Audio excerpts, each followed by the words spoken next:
The Blast from Our Past Network. Hey everyone, co-host Corey here. I just wanted to take a quick second and say thank you to all of our Patreon supporters. Without you, Podcasting After Dark would not be possible. If you would like to help the show grow, please consider signing up at patreon.com/podcastingafterdark. You can also support the show by purchasing one of our awesome t-shirt designs on our merch store at podcastingafterdark.com, or by picking up a copy of 7 Winters Alone by David Irons on paperback, hardback, or Kindle.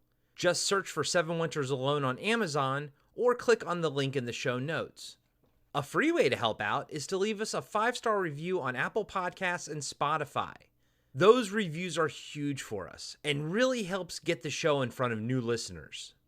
Again, thank you all so much for the love and support you've given us over these past few years. It really means the world to us.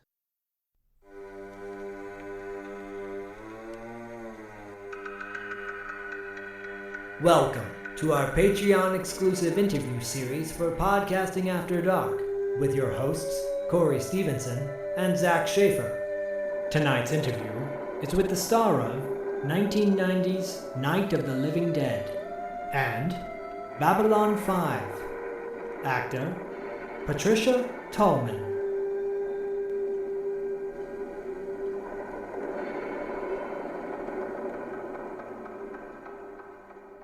Patricia Tallman, thank you so much for being on Podcasting After Dark. This is a really big deal for us. Oh, thank you. That's so sweet. I'm really appreciative. I hope you guys know that it's an honor to be included.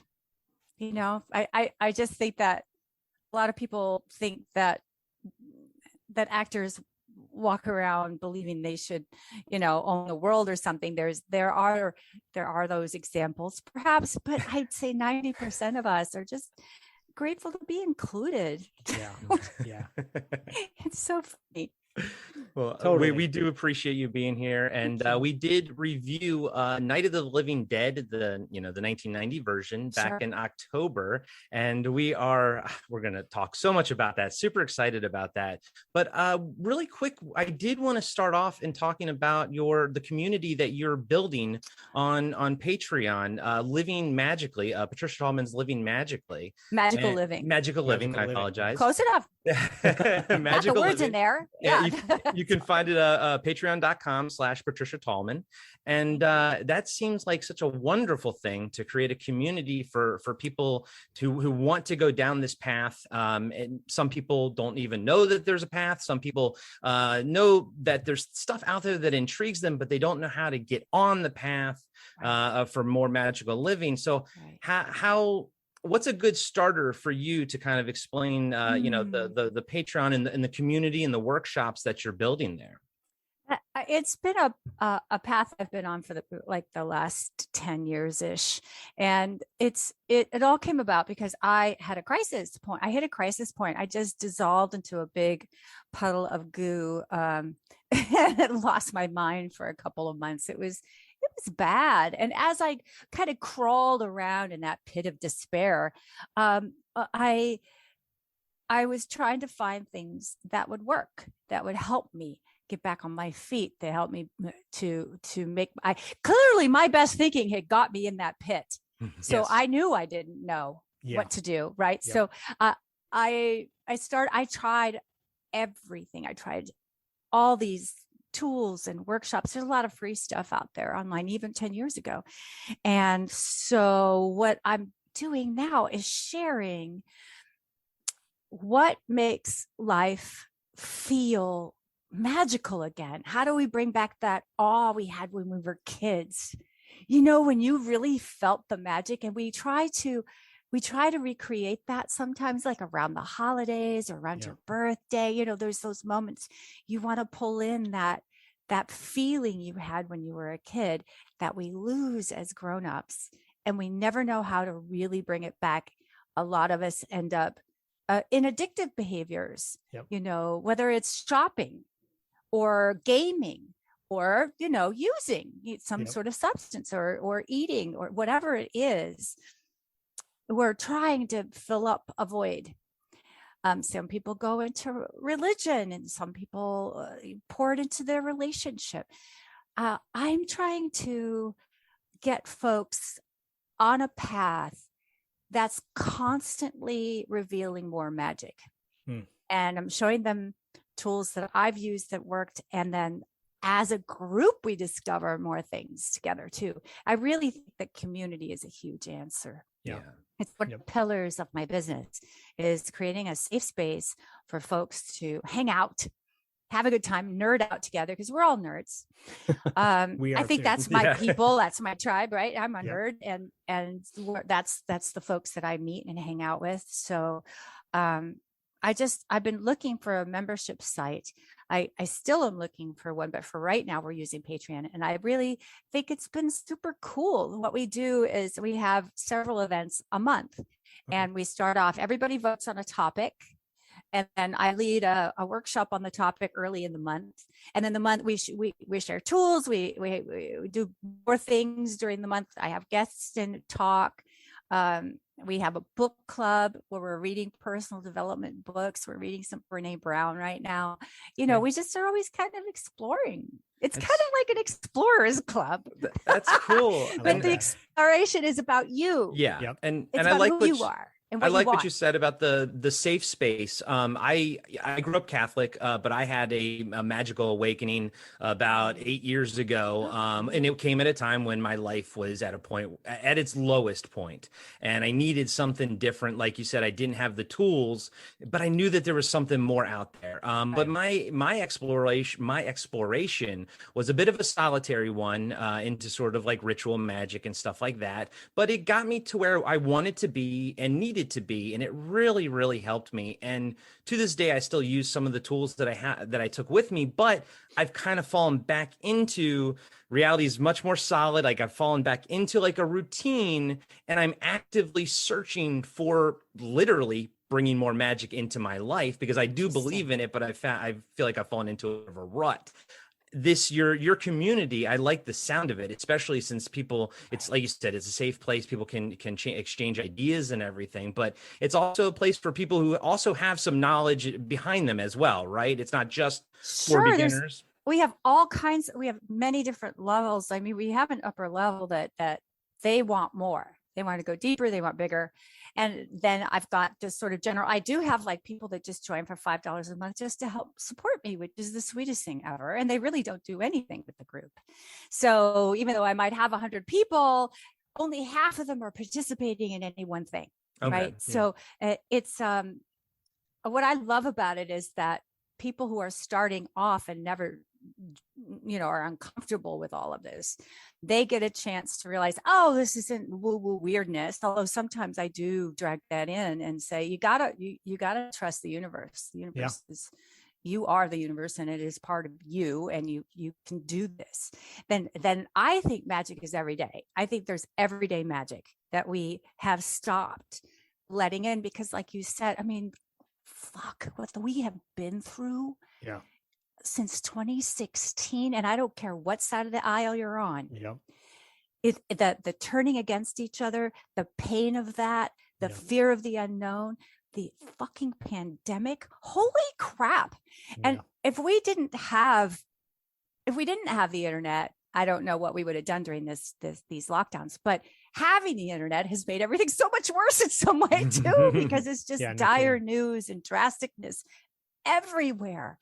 Where's the relief in that? How do you get through the day fearing climate change, fearing your neighbor, fearing the powers that be, that just sort of feel like this generalized catastrophe about to happen all the time? Every day we feel like someone's going to drop a house on us, so to speak.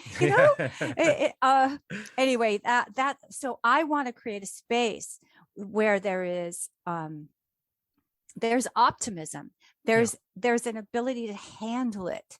There's tools. If you need to express yourself, if your heart is bursting, we can have a place where you're just kind of held and you can do your thing. No one's judging you.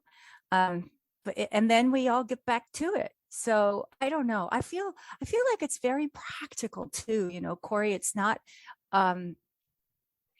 it is, like I said, there is a touch of the woo-woo. You do sort of have to go with the idea that this is basically a benevolent universe, but you have to take the steps towards it. You got to meet it on the path. Yeah. How do you do that when your heart's broken? Yeah. When you're terrified. So that's what I'm there for. I'm there to help you feel like, okay, yeah, your path is your path. No one else is on that path. That's your path. But everyone's walking right next to you. You're not alone. Yeah. Everyone's got their own path, and we come together, we move apart, but we're all we're out there together. And you said you kind of came to this about 10 years ago or so. Did you have like a passing interest before that, or was this something that the universe kind of put you on this path and got you right here? That's a good question. I've been around it for I've been around a lot of things my whole life. I've always been curious, and I'm an entrepreneur. So I'd already kind of been into certain kinds of personal development, right? Around habits and work ethics and taking care of myself as a stunt woman and an actor. I have to be in optimal physical prime. Totally. And that's important to have good energy to keep moving forward. But I didn't know about a lot of most anything else. And I certainly didn't feel like I was part of a community that had my back. That was definitely missing. Yeah. So this is not religious at all. This is, you're welcome. If you have any kind of religious belief, that's great. If you know religious belief, that's great. It doesn't matter. That has nothing to do with what we're about. We're about more like energy and just being here for yourself. Why are you here? Why are you here, Zach? Why are you here, Corey? What are we doing here? This is insane, right? What this God? How do we figure that out? How do we not fall into despair? And where do you get not only out of despair, but fucking thrilled that you're alive? Yeah, totally. Even during this time. Yeah. Even in this mess. Yeah. I mean, how do you feel excited again? Yeah, that thrill of discovery, it was definitely there. And I know Zach's wife is on a path as well, a spiritual one. I always say that I'm not religious, but I'm much more spiritual now than I was prior to the 8 years ago. Right. And I think that's a good thing too. I think you mentioned like being a kid and that excitement of being a kid and the imagination and the spark that you have as a kid, and you lose that as you get older. I think there's a great line in Charlotte's Web where, Fern says she's the mom's concerned that Fern's talking to all these animals, and the doctor's like, well, maybe we just don't hear them, because you lose that along the way. And I ran a summer camp this past summer, a Greek mythology summer camp, and for 5 weeks. Wow. And my 7-year-old son went to all 5 weeks.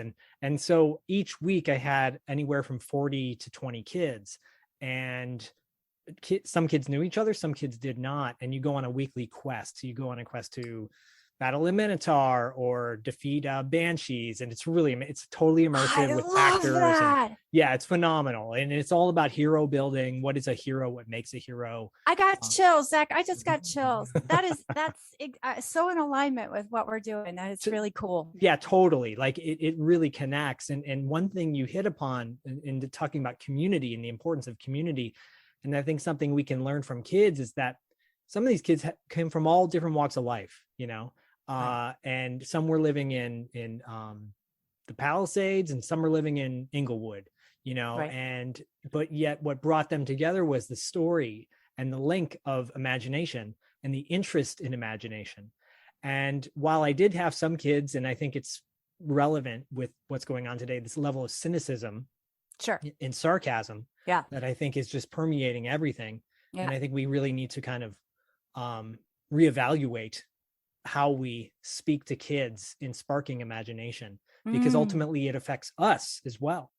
Imagination is one of our mutant powers. It's one of the things that we have that the other beings on this planet really don't have as much of, right? So animals really don't have imagination. That we can imagine a thing and create it. Totally. Animals live really in the moment, which is something we need to remind ourselves. And kids are really good at being in the moment too. So they have both going on. And that's really powerful stuff. We can remind ourselves that imagination can be used for good as well as evil. So evil being, we can get into the stories and what ifs and depressed and scared, and so realizing that that's just my fear dragon kicking up the shit. Totally. It's just me spinning off into stories that are not true. Yep. So how do you work with that and work with all parts of being human and amazing to stay on the path and be okay, and bring back that hero's journey for yourself. Yeah. I love that, Zach. That's very cool. Because like you say, imagination being powerful, it can create an awesome life for you, but it can also keep you in the trenches if you think that this is all that there is. So it can work both ways, and it it doesn't have any kind of good or bad to it. It just does whatever you're thinking of. You know what I mean? You bring more of what you focus on. You bring more of that into your life. That's exactly. really kind of another one of our superpowers. What I love what you said about being careful with kids, how we talk to them, and cynicism being cool, and kind of a shield you put up. One of the brain fun facts, I love brain fun facts, by the way, and I thought was amazing, was the understanding that our brain is designed to think negatively because that's what kept us alive. You had to assume there was a saber-toothed tiger behind that bush because everything was out to eat you. And that served a purpose back then. Our brains haven't changed at all. No. That amygdala hasn't changed at all. We have a neocortex now, but that is just this thin sheet that goes over the brain. It's this thin little membrane. It's so small compared to the rest of the brain. And the rest of the brain is designed for cynicism. So it's really easy to be negative. That sticks like Velcro. Yeah. The positive thoughts slide right off like Teflon. So you constantly have to work to put the positive back in there. That takes effort. That takes work. That takes balls. To dare to be positive, to dare to think that way. It's just too fucking easy to be negative. And that's when people are like, oh yeah, I'm so cool because you're just like, oh no, you're just fucking lazy. That's what you are. I didn't say it that way, but I did have it. No, I wouldn't say it that way. Tell the kids, you're just fucking lazy. You're fucking lazy. You're fucking lazy. Yeah, no, I did, but I framed it in a way where I did, there is that ripple effect with cynicism, with sarcasm, with oh, this isn't real, or whatever. That's silly, and it creates a virus. So to speak, and it really does. So, and I say to the kids, or I say to adults, even, I choose to believe these things because it makes my life more interesting. It makes my life more fun. Who doesn't want more fun in their life? Well, right. I know it's like a no-brainer. I think that what happens, and the same thing happens to adults. So what happens when we're kids is, you think, you want to be positive, you want to stay excited about things, and then you're made fun of. Yeah, totally. You fall in love with somebody and you're made fun of. Yep. You're made fun of. And that breaks our hearts a little bit every time that happens. And you start to, kids are cruel to each other. And they are. And it feels like death. That's the other thing about the fear dragon, is that I said, fear doesn't just feel like something you're afraid of. You think you're going to die. Yeah. That's what you feel like. You feel like I'm going to die. Yeah. We have to kind of look at that and go, I'm not going to die. This is just my taxes. I'll be okay. I think I'm going to die if I balance my checkbook. So telling the kids or telling ourselves that using our imagination for good, using our optimism, if you will, and looking for the magic is actually more powerful than living in the negativity. That's why I like to point out to the adults, it's like, well, it's easy. You want to be cynical. Well, that's just lazy. Here's why. Your brain is designed for that. So good for you. And for doing nothing, basically, or just going along with it. Or you can take the reins and learn some tools and focus on it. Yeah. Go ahead, I mean, Corey. You look like you're about to say oh something. no, it's just with the negativity thing. That was one of the things that Zach and I actively choose to do on this podcast. Is we review movies that we love, so that makes it a little bit easier. But we are never snarky. We hate snark, so we That's try to be so- as positive. It's so because that's the low hanging joke fruit is the snark. So Got it. Zach and I tried to basically just fill our reviews up with as much love as we can possibly do. And it's also because we just, like Zach said about like negativity being a virus, I do think you can infect other people, outside. And, we have a platform that we have to be, responsible for. And I think one of those responsibilities as a human is to bring joy into other people's lives and everything, so that's one thing we do like to do with this show. I wasn't love trying to derail the conversation. I did want to ask you said every month you have a workshop. Can you give an example of like what one of the workshops were, like that you've had on? Absolutely. I'm meeting? so proud of the group because, like I said, they vote on this. It's not me saying I think we should talk about this topic, because I let them decide and then they vote on it. And so our next 3 topics, we started, let's see, September, no, it was October was motivation and your why. This month has been focus and productivity. And next month is moving through blocks. And then I write a workshop out for them.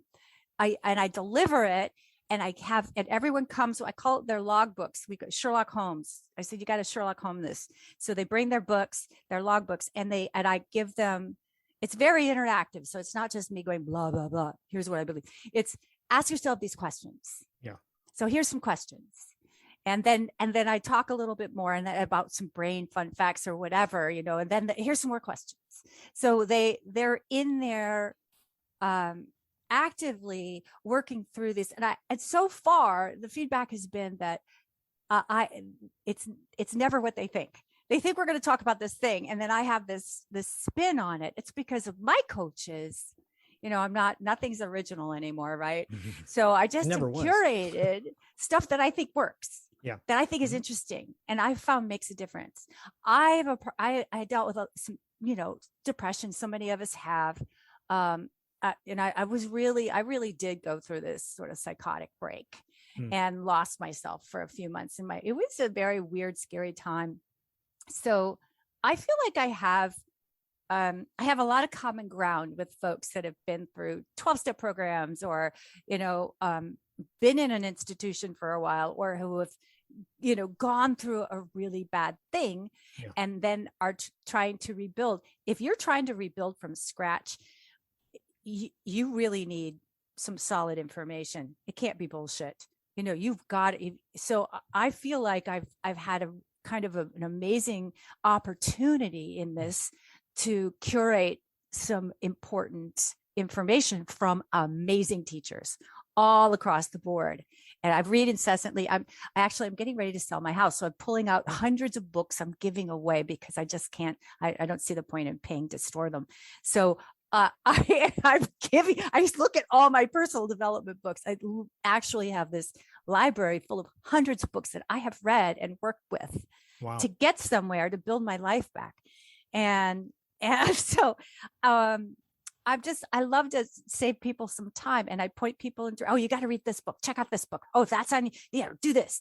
I feel like I'm kind of a librarian here, that has these resources that I want to share. And the whole umbrella is making your life more magical, because it really does. It really does. If you're clear on what made your life magical as a kid and what your topics were, and you can create your why from there, because I bet you it's related. And that's your purpose, is just to be on that path, just to go steer the ship towards that thing that you love. The path is your purpose. Then your life's going to become magical. Can't help it. It just can't help it. Yeah. How do we get you there? When I was 7 or 8 years old, I used to record myself playing with my toys, and still have the recording to this day, and was a teacher for a number of years, a kindergarten teacher. And I thought that was my path. But then one day I had a very powerful mentor and a parent in my class said, you should be doing voice acting. And when I made that click, wait, it's what I did with my toys as a kid. Now, and it kind of parlayed into podcasting because I'm like, wait, Sure. we're talking about what we love. Corey invited me to do this. And then next thing you know, it took off like gangbusters and we're, as big as we are now. And, but it's like all these things, you got to follow those paths of the hero and say, this is an adventure. View it in that way whether it's an action comedy or whether it's a, sci-fi, whatever.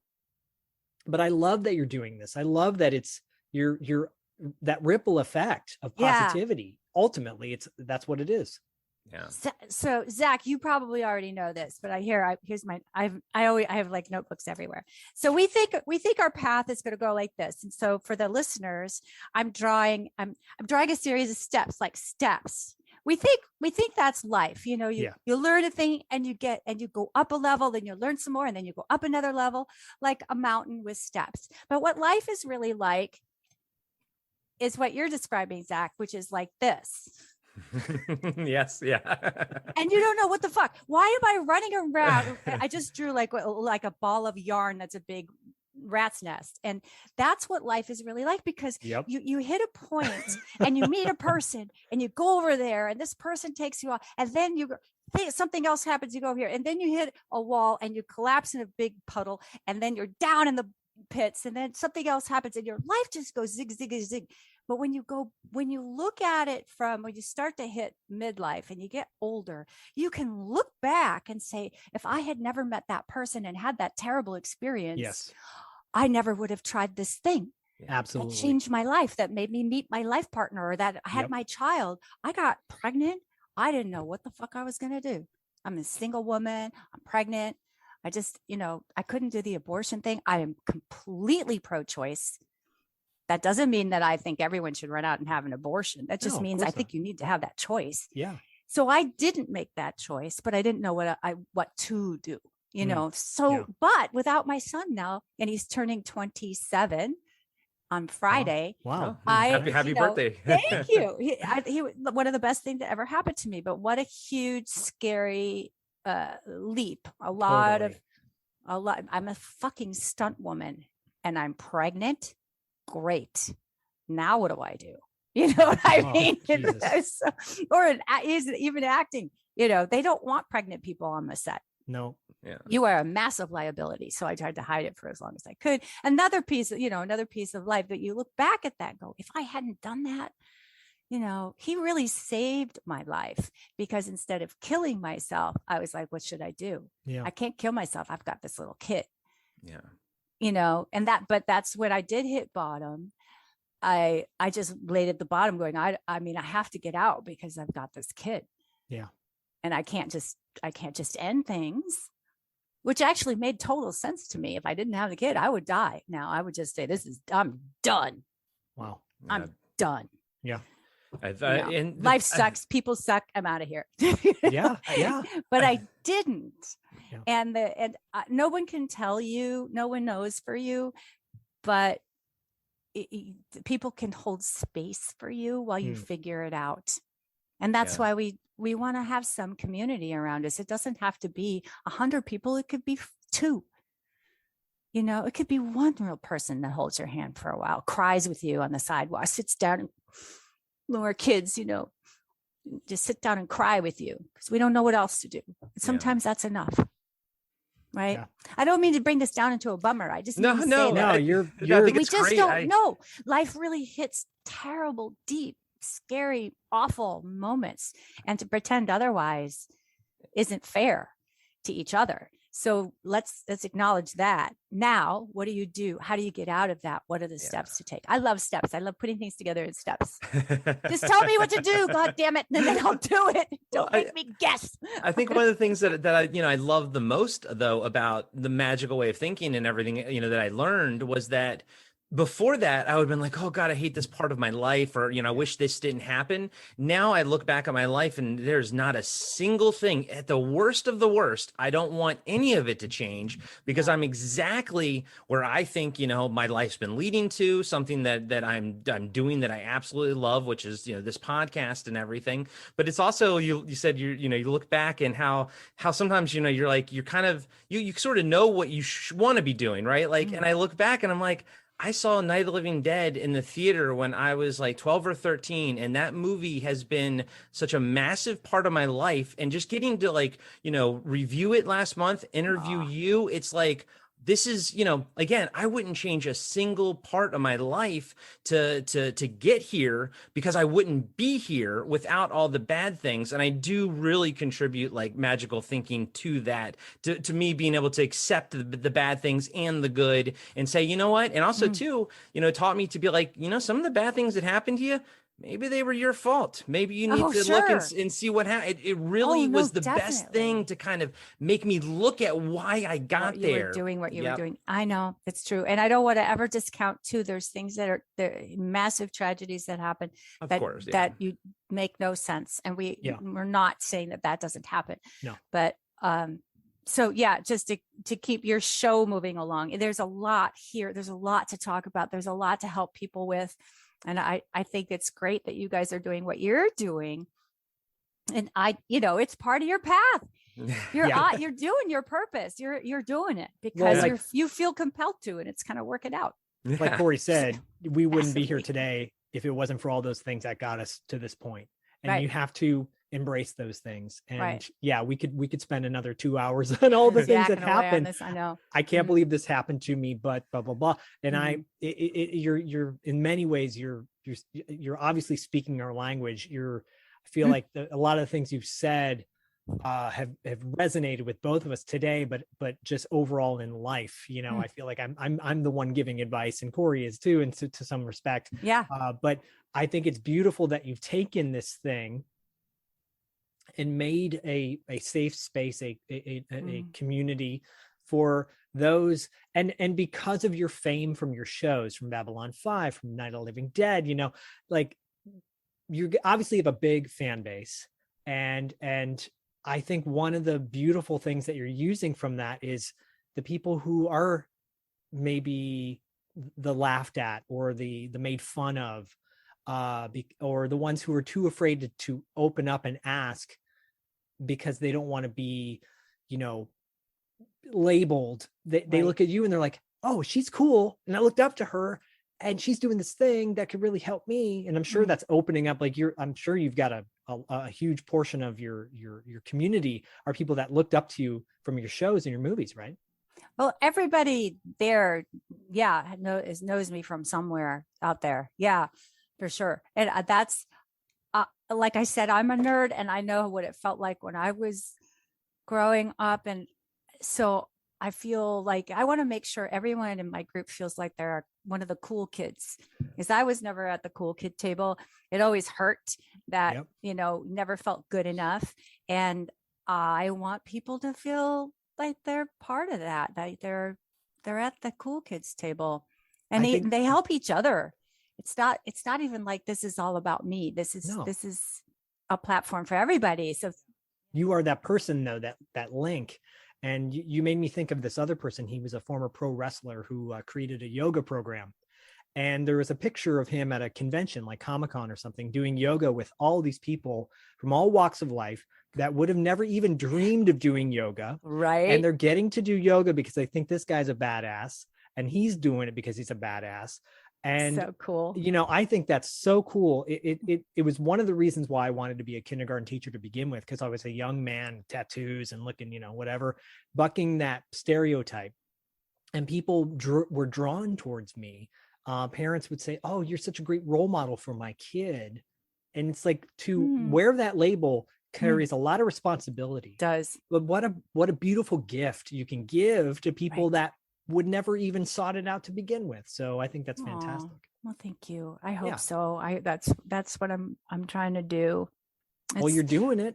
Thank you. Yeah, doing it, and and here you are on our show. And it's funny. Corey said, he said he saw Night of the Living Dead as a kid, and I did the same thing. I remember seeing it opening night, and freaking out and loving the fact that your Barbara was not the Barbara that we had grown up with from the 60s and 70s, that your Barbara was in many ways is a great character now, representation of what we go through as humans. But as a woman, going through this, like, fuck you, I'm going to break down walls and I'm going to kick the shit out of everybody and be this vigilante, powerful force. So it's awesome. Yeah. I was, when Tom said that they were doing the project, and I we said, I'd like you to consider Barbara. And I was like, no, thanks though. No. Well, I hadn't read it and I didn't want to be, I knew the original. I was like, no, I don't want to perpetuate that trope that made sense in the 60s, but the girl that runs around in her underpants and has sex and then goes down into the cellar in the middle of the night with a fucking candle or a flashlight that's not working and gets murdered. I'm just not interested in perpetuating that shit. But fair enough. Then Tom's like, no, read the script. I was like, oh, okay, now I get it. Yeah, that's cool. Yeah, and it holds up so well to today. It's such a great movie. It's so much fun. But I do truly believe it's Barbara. It's even Judy Rose. Both of the characters there really kind of, I think, buck the trend and everything, and change the tropes up and everything. Of course, Tony Todd is magical in that movie. But it's just good. I think that whole movie just coalesced into something that, I mean, for me, I can gush. I was the one that broke down the review and everything. And I think most of the reviews just me quoting it, just because I've seen the movie a million times. But I love it. But it holds up so well. And I do think it provides like a strong female characters for people to look up to. And we hope that we kind of brought the movie again back into the forefront with the show and everything. But I don't really think it's fallen away from the spotlight. But it helps that it does. Yeah. It's meaningful that you talk about it and you're talking about it currently. That really means a lot, that you're talking about it in terms of film today, messaging today. It really helps. Yeah, because a lot of the movies that we watch don't hold up that well today. Some of the movies that they just make don't hold up today. Well, that's very true. This is true. What were they thinking? How was the shoot and everything? How was the whole process for filming that, and then how was the reception once it came out and everything? It was a lot of fun. It was a lot of hard work. We shot it in 28 days. I just think that's so funny because that movie 28 days came out. Like, oh my God. It was fast and furious, and we worked 6 days, and just to wow. It was remarkable because once we got past that first 6-day period, which was the early part of the film, we did shoot as much as we could consecutively because it affected the house and the props and everything else got destroyed as we went. So we needed to kind of go consecutively. And once we got out of the cemetery and went into nights, we were shooting nights the whole time. So we would have 6 nights of work. And then Sunday was actually off. But if you think about it, we didn't wrap until dawn Sunday morning, and they'd go to collapse in bed and then try to stay on schedule because you don't have enough time to flip around again. So you're kind of up then all Sunday night. And then Monday early, you run out to go to the bank or to get your groceries or any errands you have to do it early on Monday and report on the set by 4 o'clock, 5 o'clock on Monday night and work all night. It was grueling. That's brutal. It really was grueling. And we're all kind of in everything all the time, right? Yeah. So because it's just the house. So we would have breaks when let's say the camera is going to focus on Tom Tolles for this moment while he's arguing with Tony. So Billy and Katie and I might have a few moments off McKee. So we would be in our dressing room. The actors' holding area was the barn of that house that they cleaned up best they could. And the animal stalls, they hung shower curtains up so that we could go and change in some privacy. We ended up putting some cots in there. Tony liked to take a nap in the stall, and I would I would wait until he was dead asleep and then do something terrible to him. Like the house was full of those stuffed animals that we really had all those taxidermy animals around. Oh gosh. So I would steal one from the set and, tuck it in. As Tony said, he'd wake up with horned pig or whatever. Just like, what's I had so much That's fun hilarious. with that. Yeah, there was the actors. We all got along so well. I couldn't have asked for more wonderful people to work with, which was, thank God, because we were together all the time. So it's really good to be able to enjoy each other. The crew is a typical Romero crew. We'd worked together so many times, and they were just amazing. They were so happy for me to finally be a lead in a movie. So that I'm on the set with all my friends. I was just so lucky. Really, seriously, it was crazy. It was how lucky we were. A lot of times we do mention the fact that we watch these movies because, the show's all based on cult movies from the 70s, 80s, and 90s. Mm-hmm. And, a lot of times it's, on paper, it's like this movie, XYZ, would be a bad movie. But when you watch it, you can feel the love that the people had making the film. And Zach and I, we talk about there's this X factor that sort of it comes through and everything. And I think you could feel that on Night of the Living Dead as well. It just, you could just sense it. Everyone's there for a purpose. Everyone's there, just trying to do the best they can, but also there seems to be something friendly happening behind the scenes. And oh, interesting. Yeah, it just kind of comes through. Maybe it's an energy thing, I hope so. I think that's true. There, like you said, X factor, there is kind of this mysterious, magical thing that happens. How many times have we seen movies? They have great casts, they have tons of money, good director, and it just feels lifeless. Yeah, and it feels like it has no energy. Yeah. Like, how could they have made these choices? What were they thinking? But you don't know what makes it gel. That is really, it's a magical, mysterious X factor. We don't know why some things gel and some things don't. Yeah. And it just, I don't know if it's luck or instinct or something. I've been on so many sets. I've been on sets where people didn't get along, but the show was pretty good, so yeah, it's not always about getting along. That does help enormously. I think people are more generous with each other. The acting is better. If you love your director, that shines through.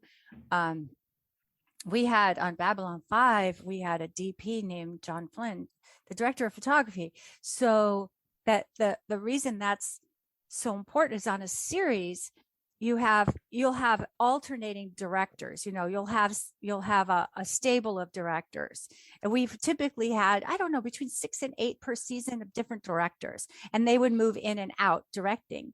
But the DP is there all the time, 100% of the time. He is like the guy in charge of the set, and the crew is responding to him. So he's telling what grips and electric to do, obviously the camera department, and then everybody else is dependent on those departments. So hair, makeup, wardrobe is all dependent on looking good with the lighting and the camera department. So everything, it hovers around your director of photography.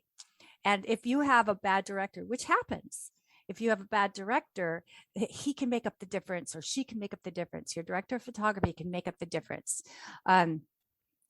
So John Flynn was, I don't know, he's a magical human being. Everybody loved him. The crew loved him. We worked our asses off on B5. We never had overtime. We worked so hard and so fast. It was, I've been on no set like it. Wow. And I would go from Paramount over on the Star Trek sets and work the next day on Babylon 5, and then go back to Paramount. I was like, not talking about it, but that's what I was doing. Yeah, of course. And I was, all the money at Paramount, and they didn't have that's the set we had on B5. They didn't have that feeling at all. Not that they weren't great, but it was very, very different. On Babylon 5, it was magic. On Star Trek, it was efficient. Right? Yeah. Well, we mentioned all three of us here grew up nerds and everything, and I love sci-fi and all, of course. But you were on two of like the biggest of the sci-fi pantheon, of stuff. They have Star Trek, Babylon 5. I mean, that's amazing. Did the inner geek inside of you like still like kind of like, wow, It's that looking back thing we were talking about earlier. You can look back and say, this little thing clicked and got me there. So from Night of the Living Dead, Joe Straczynski, who created Babylon 5, saw Night of the Living Dead and wanted me for Lita, and kind of created Lita based on Barbara. Wow, that's so great. that happened. And then on Star Trek, I came to Hollywood from a theater actor and stunt person background, and the stunts paid my rent. So I came, when I got out here, I contacted some stunt people who I'd made connections with, and one of them connected me to Dennis Matalone, who was the stunt coordinator in all the Star Trek TV shows. So that was magic again, because you can't predict that shit. No. And he just took a liking to me. That didn't always happen. I don't know why, but I was a good size, 5'9". I was slim at the time. So I could double a lot of actresses. I could wear those Starfleet uniforms, and I was good for all the guest stars. And I was good for a couple, like Gates McFadden on Next Generation. I was her regular double, and Michelle Forbes when she was Lieutenant Rowe on that series. And then I doubled a couple of people on Voyager, but I didn't have one actress like I did with Nana Visitor and Terry Farrell over on Deep Space Nine. So Voyager, I was more hit and miss. It was the guest stars that I got, or sometimes what they call ND stunts, which means nondescript, which means you could be anybody. Like you're the red shirt. Okay, yeah. Or you're the alien. Yeah. Something's going to happen to you. So I was really, really, really incredibly blessed. But like I said, I didn't talk about it because, first of all, if you're a stunt person, you don't talk about being an actor. If you're an actor, you don't talk about being a stunt person. You're there to do your particular job. And if you're a stunt person and you're saying, yeah, I'm going to acting class and all this, they think, well, then you must not be a very good stunt person. And if you're acting, you're saying, well, I also do stunts. Well, you must not be a very good actor. There's all this weird judgment going on about it. Totally. Things probably have changed. My day was back in the 90s. So, things have changed. But back then you didn't talk about it. And I was, I'll never forget this moment. I was in full Dax makeup for Terry Farrell, and I went to craft service to get a cup of coffee.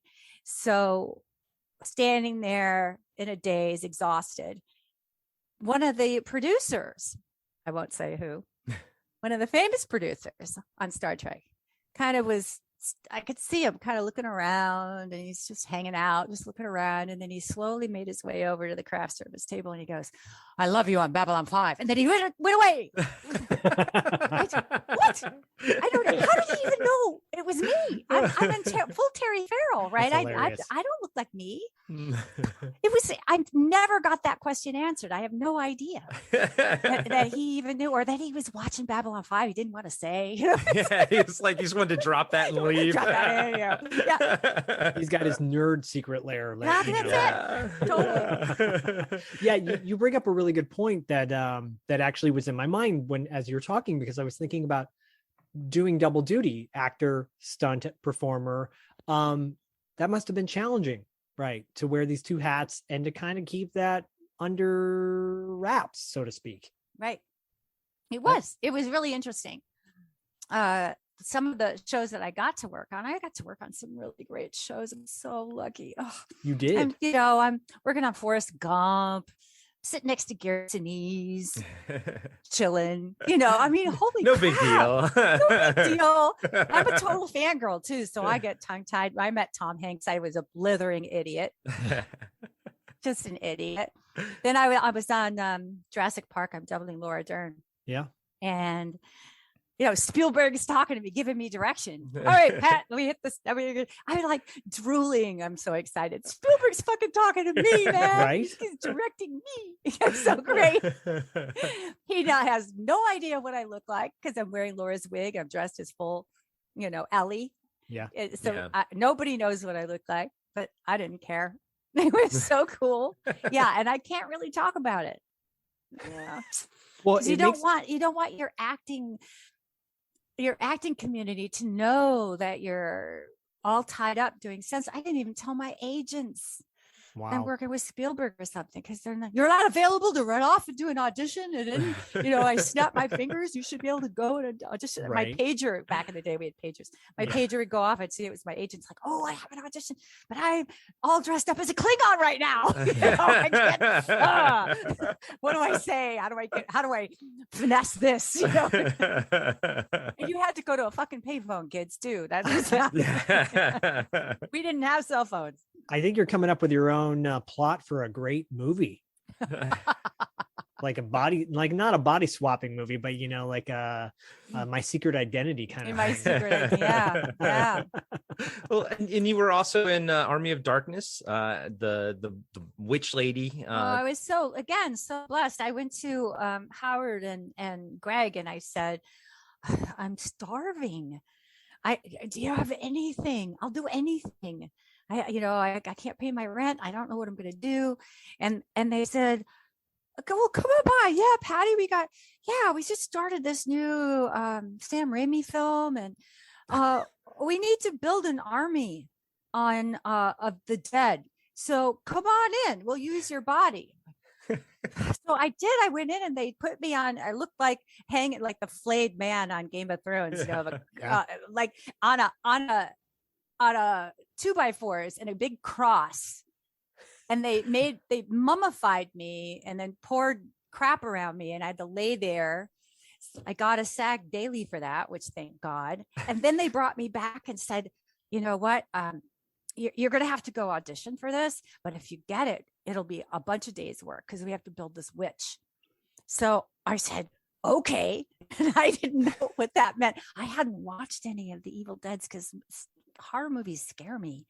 So I know Bruce Campbell. I mean, I knew Bruce and Sam back when we were all in college. They were at a different school, but in Michigan. And so anyway, and Bruce married one of my sorority sisters. Anyway, nice. So they're making these horror movies. I'm like, okay, cool. Have fun, kids. See ya. I'm going to New York, but I didn't know Rob Tappert, and I had to audition for Rob. And I had done Night of the Living Dead. I'm like, seriously, I got to audition for this witch? Can't they just give it to me? But no, I had to go read. And I'm like, being all crazy, the witch, and then like on the floor, like dry humping the carpet, and just getting all crazy. He wanted to see how far I'd go. And thank God I got the part. I can't imagine having gone through all that and then not getting the part. I would have been mortified. But then they gave me, they cast my head, then they built the witch. And not only, obviously, did we use that for Army of Darkness, but then they called me and said, hey, Patty, we have an old lady that we have to, what was his name from Mission Impossible? Peter Lupus, right? Who played the strongman in Mission Impossible. This movie was called like The Nut House or something. And he's one of the orderlies. And he's going to he has to beat up this old lady that we're going to shove her down the stairs. So we want you to be the old lady. So we'll put the witch makeup on you, but we'll make you an old lady. So they gave me another day's work on that. And while we were shooting that, we had some downtime. So they shot like a special 8, a high 8 movie we just made up a movie and shot it with me as the old lady and some gangster trying to beat me up, and then they run me over or something. I don't even remember. I would love to know what happened to that movie that we shot in the middle of that movie. I don't know. It was insane. But thank God for those guys, because they got me through. And I made some money. Then I was in the Army so I did the witch, and I'm in the Army. Yeah, man. I mean, they paid my rent for a couple months. The movie that's so much fun with so much zany fun in it that witch does stand out. I mean, I saw that in the theater. I know Zach saw it opening weekend in the theater, and I can still remember being like, oh, that's cool. Like the whole witch part was really neat. You know, like I said, in a movie that has a lot of great moments, that's one of the moments that stands out to being so much fun. And that's not just the makeup. That's the energy that you bring to it. That's the performance, the fun that you brought to it. I think Bruce and I got along and had fun with it. Sam he wanted me to, he gave me some great direction, and I went crazy as I could for him. And I had some really fun moments. That makeup was miserable to wear. It took us 4.5 hours to get into it. And I wore it for 17 hours. And we had to get the whole witch in one day. And then they were shooting the shit out of me, like just blow, the shotgun blast. I took like 17 squib hits. I couldn't see because I had these contact lenses. I just reacted to wherever the explosion went off of my body. And then Sam's like, okay, just do something really crazy when you die. Like do something really amazing when you die. I was so exhausted. The only thing I could do was pitch forward flat on my face. And Sam and Bruce called me from the car after they had seen they'd been editing that scene together, and they called me. We're going, "You were the best monster ever. I fucking loved you." And that I was like, I wish I could have saved that message from them. It was so cool. And I was so excited that they loved it, and I saw it, and I went, "Okay, all right, okay, that's fine." But the fact that you're saying it, I know many people have mentioned her that they loved the witch, and horror hag or she bitch as there you go. Easily a character that could have just disappeared, but I think you gave that character that X factor, that magical X factor that we've been talking about, and clearly Barbara had it as well, which you have it essentially. But I can't stress enough, your Barbara is my Barbara. That Night of the Living Dead is my Night of the Living Dead, and I will forever shout its praises from the rooftops, and hopefully the episode will live forever and kind of keep bringing new people to the show or to the movie and everything. And hopefully maybe even interest people in horror movies again. It keep that flow going, because it's I love the horror movies that are scary and have a story, as opposed to the gore, which a lot of people love gore, and that's great, but it's not my thing. I love the scary with a touch of gore, like the series Haunting of Hill House. Oh my God. I love that. That's one of my favorite movies with Julie Harris, the original 1963 or something original. That's terrifying. Oh my God. You never see a ghost. You never see, it's just, it's amazing. So I love that. Maybe we could encourage people to embrace the scary and the stories, the good stories. Especially with powerful characters. We just talked about we'd broken down a movie from the 90s recently, and the late 90s, and we were talking about how terrifying it was, even though you really didn't see anything. And it's called Session 9. It's very scary. But it reminded me of like Texas Chainsaw Massacre, how in the sense that you didn't really see anything until the third act, Right. And there's all this development where you really care about the characters. And I think that ultimately going back to Night of the Living Dead, you really care about all these characters, and granted it's a remake, but it's not a remake in the sense that there was just so much more heart and connection. Maybe that had to do with the fact that it was more modern for our time, in the 90s, and it was a different generation, Right. Maybe it's the fact that you're from Michigan and so am I. So there you go. We're in Michigan. Royal Oak. Okay, we Saugatuck. Yes. So we're different parts of the state, but right. But I always go like this. I'm from right here. Right. But Very Patricia, cool. you are like, I feel like we could talk another 2 more hours with you. Yeah. Because there's so much more depth to who you are as a person, and it's such an honor to have you on to go, no, this is someone we like to see on screen, but as a person, there's even more there. Oh, you're so sweet. Thank you. It's true. It's true. You know, and I think what you're doing, if I was a religious person, I'd say you're doing the Lord's work, but you're not. Oh, no.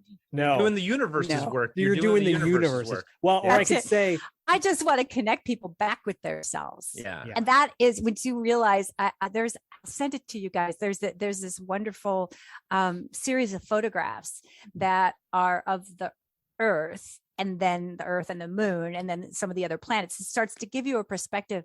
And my point is what miracles you are. Totally. Zach, you're a miracle. Corey, you're a miracle. Everyone who's listening, you individually, the fact you are alive is beyond belief, because of all the sperms and eggs that could have come together. Yeah. First of all, that was you. And we're on this rock spinning in space around this nuclear sun. Insane. You know, we're not flying off the rock to be, we're somehow held on with this gravity that not all planets have. And we're, as far as we can tell, we are pretty remarkable out there in space. Then you look at all the universes. I'll have to send it to you, and maybe you can share it with your listeners in your show notes. But the randomness is not random. No. Like there is a massive natural intelligence that has put this together, and you are here for a reason. It's and then you way that all of our lives kind of collide. And yeah, shit happens. I think we sign up for that. I think we sign up to be here because shit just happens, and we got to deal with it. So I don't know. It's all miraculous, but it's also, there's a plan, something, and you're part of that plan. You're a miracle. Well, I was just going to say, like your son, you know, and I've got a 7-year-old son, and not to toot his horn, but oftentimes, and Corey knows, you know, he's a pretty remarkable dude. Like he's talking about astral planing and talking about Buddha. And so, fun fact, talking about magic, he was Dr. Strange for Halloween, and so we went to Disneyland a couple days later, and he met the quote unquote real Dr. Strange at Disneyland. Right. And Dr. Strange he says to my son, he's like, "Why did you choose to be me for Halloween?" And my son goes, "Well, because we like the same things. I'm really into Buddha and like spiritual stuff, and I astral plane." Like, and that Dr. Strange was like, I was not expecting that. I'm just an actor in a suit, and you just blew my mind, kid. The actor just goes, "That's very interesting." Good for him. Everyone can find you at patreon.com/Patricia Tallman. And I hope everyone goes and checks that out. We will have in the episode notes, if you're listening to this, just check it out. We will have links to that in the notes and anything else. Oh, good. Thank you. And I'm on the Instagram, and I'm on the Facebooks, you know. Yeah, you're pretty active on Instagram. So, I know you've liked some of our stuff and everything. And I've seen it every time. By the way, every time you have, I always screen capped it. I was like, look, you know. So just know that you bring joy into our lives just by being there and just by being who you are. And like Zach said, I think, you know, everything you're saying, I think you're doing great work. I think it's awesome, and I think it's necessary in this day and age. So thank you for that. Thank you for being you. Well, thank you. I appreciate it. You've really you've made my day, and I'm gonna be feeling it and thinking about this for a while, because you know we go along in life and sometimes we don't let in the wins, the good parts, you know, because we're so focused on problem solving. So it's important, and I appreciate it. I really do. What's that? What's that John Travolta song? You gotta let it in. From the 70s. You gotta let it in. You do. You do. Who would have thought John Travolta had come up with a ditty that I could reference today? You know, today's gonna be a good day. Why not? Thank you so much for your time. Thank you so much. You. I appreciate it, and I'll see you out there, and let us know. You know, let Avery and I know if you want to do something else again sometime. I appreciate it. That'd be wonderful. And tell Avery we said hi. All right, guys. Have a great rest of your week. You too. Have a pleasure great one. to meet See you out there. Okay. Bye-bye.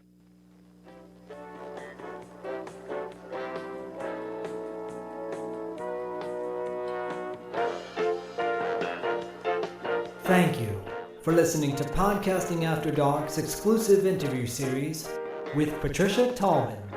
And, as always, thank you for your support.